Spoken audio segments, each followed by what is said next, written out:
into a little bit look at the Tulsa. We're going to be going through gameplay after this one, obviously. Tulsa, tier 9, American cruiser.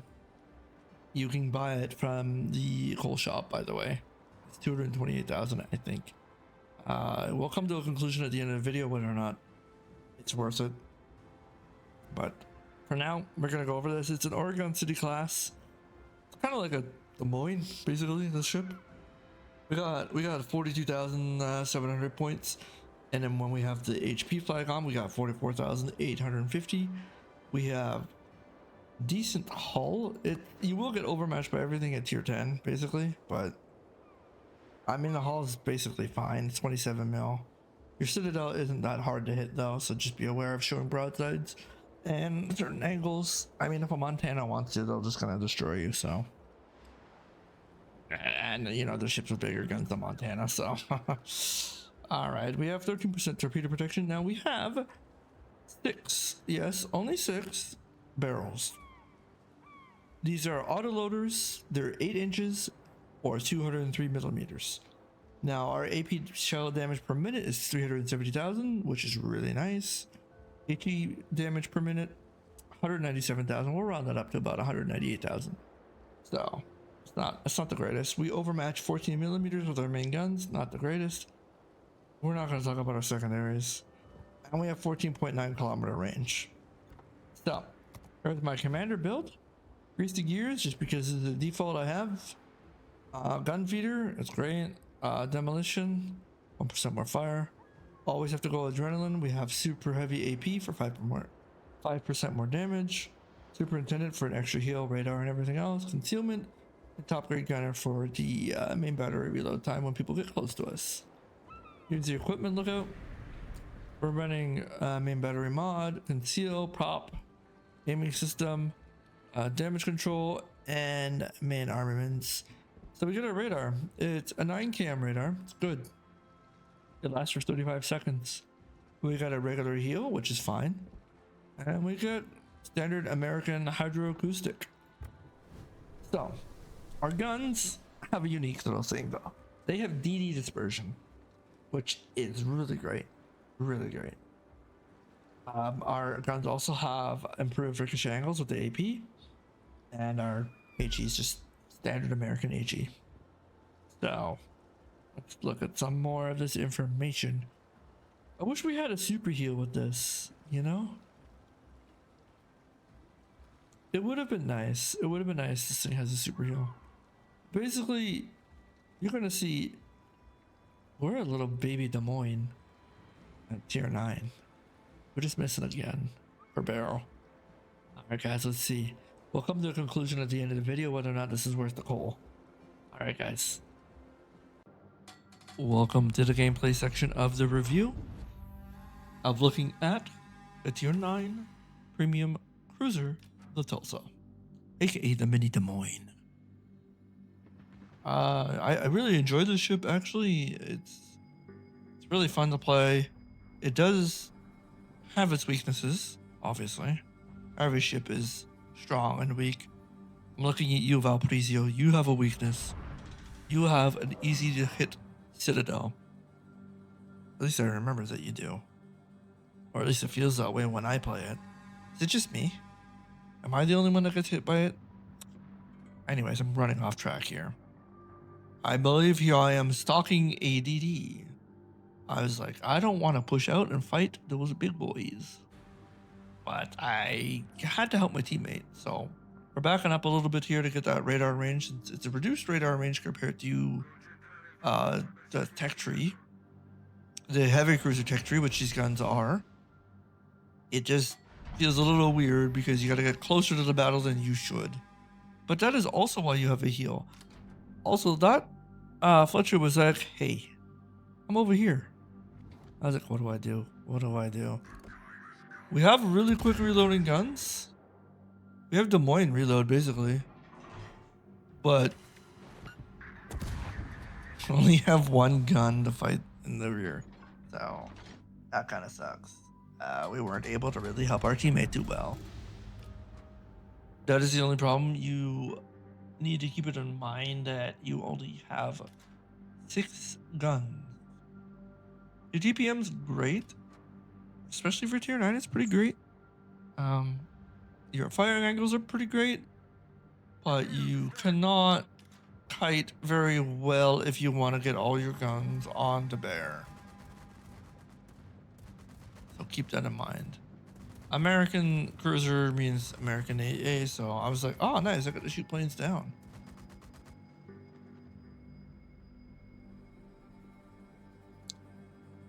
So I was like, I'm gonna farm this boy. Let's turn in there. Surely the ships that were on Sea Point aren't gonna come through the middle. So we can just go ahead and farm. And we're a strong, strong ship, right? We got that nice armor. We got that nice guns. We got that nice dispersion.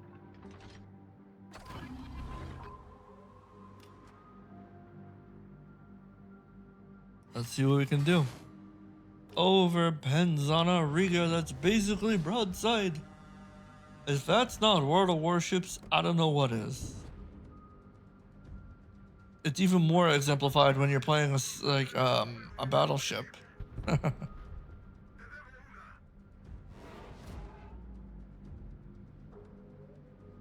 we're gonna try and creep in here and get the point.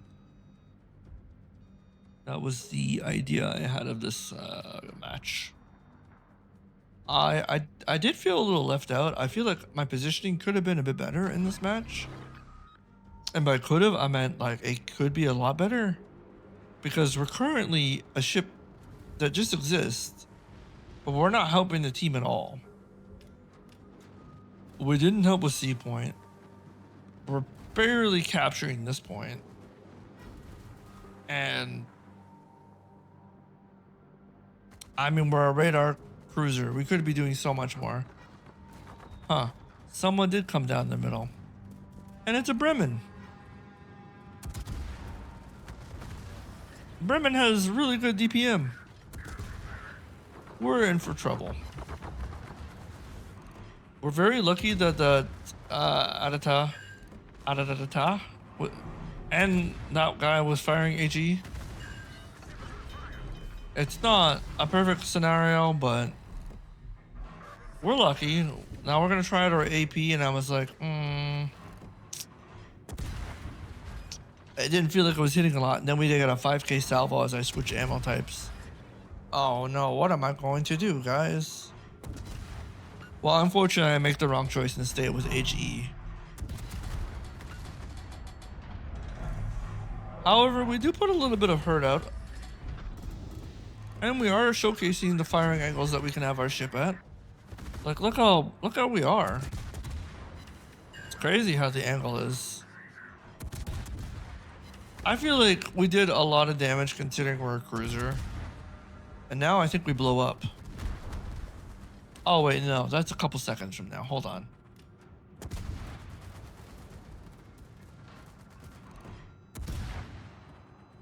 Are you guys still holding on? Because I am too.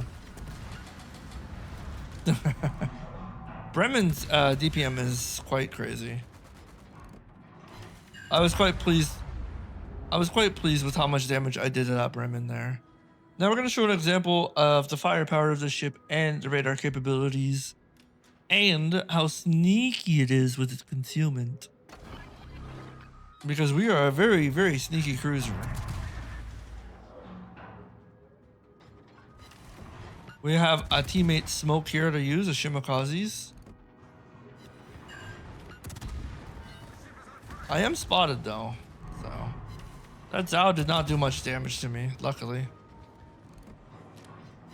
So here's the thing, if that DD stayed where it was, I would have been spotted in the smoke the whole time.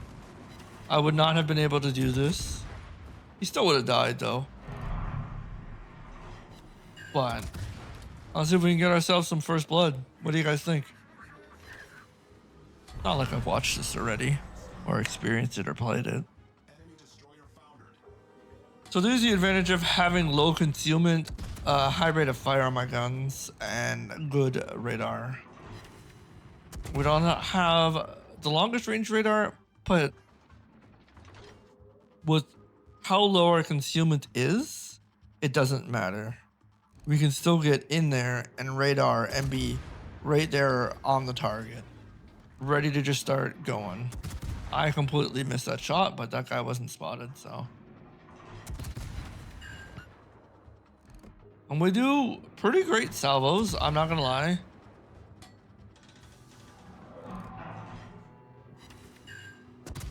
He also does pretty good salvos.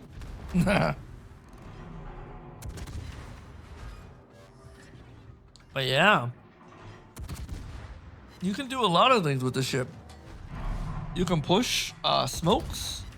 You can use islands to cover yourself and your teammates. You can spot DDs with radar. You can spot even sneaky cruisers that are like you. You can bow tank Zals and like 150s, 203s if you angle properly. In that case, it's not bow tanking, but you can do it. And you have powerful guns. That AP hit, incredible. We've destroyed an enemy cruiser. Our radar and our concealment are the same, which is really nice. Again, you don't get that very often, that you get radar or secondaries or something being the exact same as your concealment. So sometimes you get secondaries being bigger than your concealment. The German cruiser line comes to light in that one, in my mind.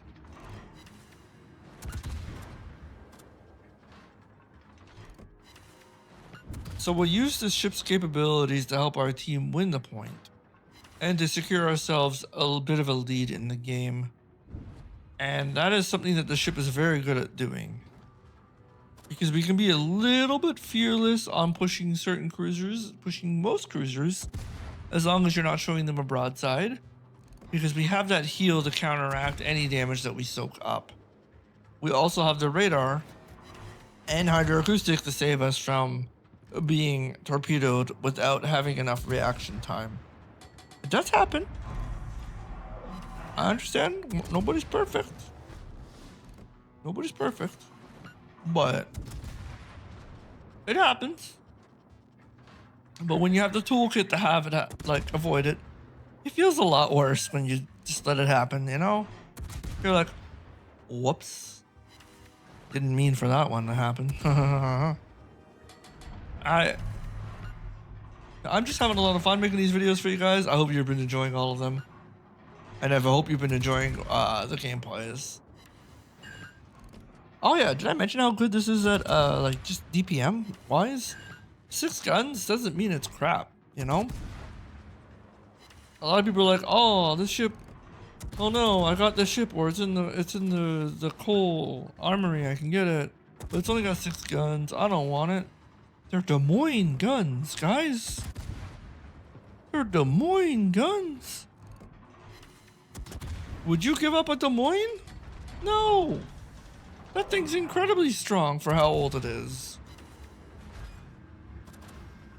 The guns are great. They're really, really great. Alright guys, I'm gonna come to the conclusion here. I'm gonna say that this ship, if you enjoy American cruisers and you enjoy heavy cruisers, I would go for this ship. It's definitely worth the coal. Definitely worth the coal. It's a great credit farmer in operations as well as ASIMs and co-op. So don't forget that. And it's just a lot of fun. You got firepower, you got concealment, you got your heal, you got your radar, which is the same as your conceal, and the hydroacoustic lets you like dodge torpedoes like a boss. Alright guys, I'm gonna leave you with the rest of the video here. Don't forget to like, comment, subscribe, and put down below whether or not you think the ship is worth it in your opinion. What other ships you would like to see me review from the armory that are for coal. Alright guys, enjoy the rest of this clip, and I hope to see you guys in the future.